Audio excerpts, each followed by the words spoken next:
Hello and welcome to Sabrang Online TV. Today we're going to be interviewing the man they call the Human Encyclopedia. He comes from Ontario, Canada. He has a long history with government and politics around the world. Very impressive resume. Joining me today is Dr. Lamba. Hello, Dr. Lamba, and welcome, and thank you for joining us on Sabrang Online TV. It's a pleasure to have you. Warm welcome. Thank you very much, Michael. It's my pleasure to be here, and I appreciate your interest in having me on your TV show. So, just for the purpose of any of our viewers who may not know or may not have heard of you before, can you just give us a little background just about your past experiences and what you've accomplished? Well, you see, giving my past experience in a couple of minutes is going to be tough. But okay, I'll say that much, that I've been a political and business strategist. My first diplomatic assignment was at the age of 15. Must have been shocked. To Egypt to report on Aswan Dam being built. Right. And the temples being changed from Nile, the symbol temple. So that was my first assignment. And then, I have been involved in advising the governments all over the world at different times. Yep. Then I had my own consultancy. I have been on the expert groups of the United Nations. And CNN once said that I'm one in a million. That's what they said. I've interacted with more than a dozen heads of the governments and the states, presidents, prime ministers. Even Mr. Kissinger was on a personal first-name basis with me. Right. And now apart from that, I'm a speaker and a writer. I've published 7 books. Yep.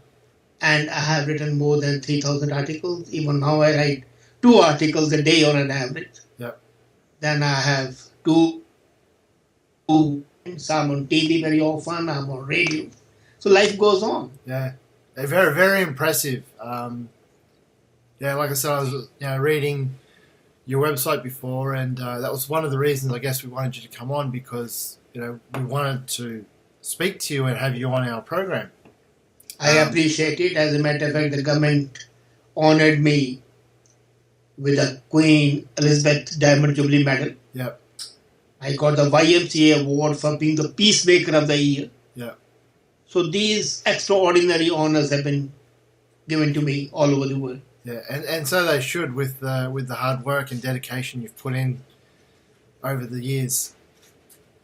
Well, I would say that I have always believed in being honest to myself, and honest to whatever I do.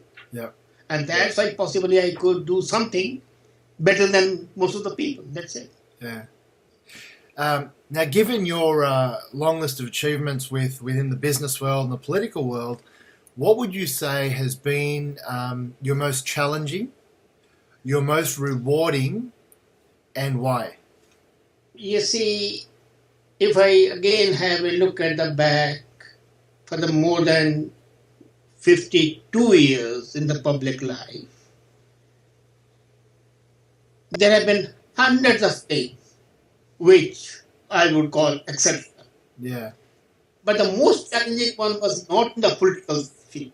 It was not in the economic field. It was in business.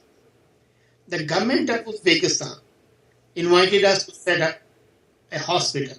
Okay. In Surkhandaria region. Surkhandaria is the border of Afghanistan, Turkestan, Iran, Uzbekistan. Yeah. Very crucial area. Average temperature there is minus 40 degrees. Average kilometers an hour. Now they are the mountains of salt. And they wanted to set a hospital there because salt air is good for the respiratory diseases. Yeah. And only one country in the world has that technology. That's Israel. And Israel would give technology to a Muslim country. It's as simple as that. They will not give it for love. They will not give it for money. That's right. So I had to fly to Tel Aviv. I talked to Mr. Moshe Jantan personally. And we got the technology. Can you believe? No, Uzbekistan didn't have any fund. So he went to Kuwait and got money for the Kuwait So imagine technology from which is an enemy of Islam, money from Kuwait, Yeah. and the technology was through our organization, through my efforts. So this was one of the most challenging ones because internationally we brought which could never have happened. Right. And Moshan told me that had it not been for me, they would never have given it, Yeah. given the technology. So that would, I'll say, one of the most challenging aspects. And there have been interactions with Kissinger when they wanted to invade India. Mm. They sent Seventh Fleet Yeah. to Bay of Bengal to bombard India, so I had to intervene, Okay. talk to Kissinger, discuss the matters with Kissinger. And after I had also a meeting with President Nixon. Yeah. And then the Armada, the nuclear Armada, sailed back. Uh-huh. So this is another major achievement. And that's why these Bangladeshi people, they love me. Yeah. Because I was instrumental in helping them get their independence. Yeah. So, but then as I said, in a long span of 52 years, covering more than half a century, you have so many things we can't even imagine or cannot even keep track of. Oh, But these such yeah. some things. Yeah. No, that's great. So can only imagine, very, very strong negotiation skills like were needed during those times. Hmm. You see, what happens is, as I said earlier, Michael, once you are committed to do a thing, and you have the passion for doing it, and you are not bothered about the results, what might happen, except the goal that you have to achieve that goal, Yeah. then success is yours. That's right. But when the personal likes and dislikes, when personal greed comes into picture, when your personal proclivities obstruct your vision, then you can't do it. Mm. So whenever I did a job, I took it on war footing. I would take it as a war that I have got to win. Yeah. It's a question of do or die. Yeah.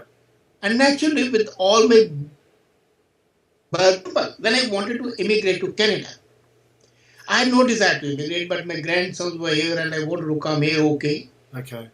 We applied, we got the invitation. Then what I did was, people mostly don't do that. I sold everything, all my property, all my business, everything, Yeah. so that there's nothing to attract me back. Yeah. Now people tell me, well, you sold for the thing, your one house for 30 lakhs. Now it's worth about 2 crores. I said, so what? Yeah.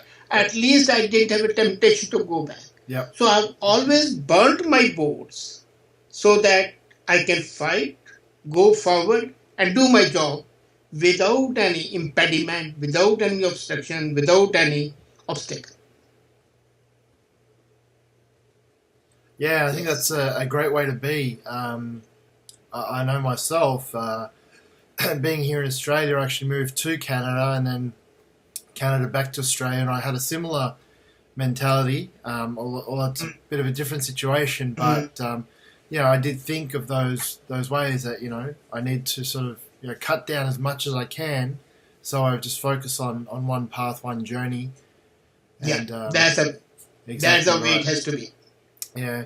So, given your schedule with TV, radio, articles, I'm sure you keep pretty social with a lot of your network as well. What do you do in your downtime to relax and unwind from everything? Well, when I read, that's a relaxation. When I get up in the morning, I spend first 2 hours reading. Okay. And then when I'm reading, some idea comes, I start writing it as well. So it's always a mixture of things. I have no such interest of going to the parties. I do go to the parties where I'm invited to be a chief guest. I can't say no to the people. Or I'm a speaker over there. Yeah. Or as I'm the chair of the United Way, the board meetings. Mm-hmm. There are about 6 boards on which I'm a board of director, member of the board of directors, so I have to attend them. But I always find time to read. Yeah. And I read everything. Yeah. My interests are very, very Catholic, very wide. I'll read from physics, chemistry, biology, literature, history, culture, anything. Yeah. I'll read, except mathematics. Mathematics is my weakest point. Right. But apart from that, anything. And that's why people call me Human Encyclopedia. Yeah. Okay. Now, with that sort of a thing, when I'm reading something, it gives me such a great relaxation that I don't need anything else. Yeah. So when I'm absolutely exhausted, I read. Yeah. And when I'm not exhausted, I read. Yeah. And then I write. So my own time is spent only in. Somebody asked me that how is it that I read all subjects? Now here I like to say that I am in the like Aristotle or Chanakya. They were not specialists in one field. That's right. They were experts in every field. Even Leonardo da Vinci, Yeah. he was a painter and he was an architect. He was the first man to design a helicopter. Yeah. So if your interests are wide, then your base is very wide. That's right. And then you can correlate the things. And that is my strength. That I can correlate history with culture, with religion, with life. And life is not something, which is in blocks, in different disciplines. Yeah. It's a mixture of everything. Yeah. So that's what helps me. Right.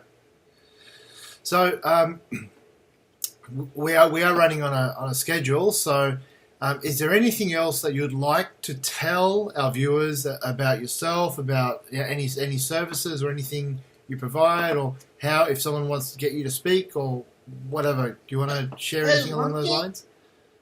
I think I help the youngsters imbibe the quality of leadership. Mm-hmm. There was a guy who was very good, but at the moment he would stand up, he couldn't say a word. So I mentored him for 4 days, and now he's an excellent public relations person.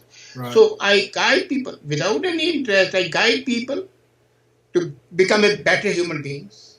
And I always say to the people, be honest to yourself. When you get up in the morning, look at yourself in the mirror. And if you can smile and look at yourself, and you don't feel shy of looking at yourself, Yeah. that you're great. Then you're doing something. Yeah. So this is what I'll tell the people. Be honest to yourself. And you don't need to be anything else then. Yeah. No, that's great. All right, Dr. Lamba, it's been a pleasure having you on our show. Thank you very much for your time. And we do look forward to catching up with you again in the future. Thank you. I shall appreciate it. All the best. Thanks Thank again. you very much.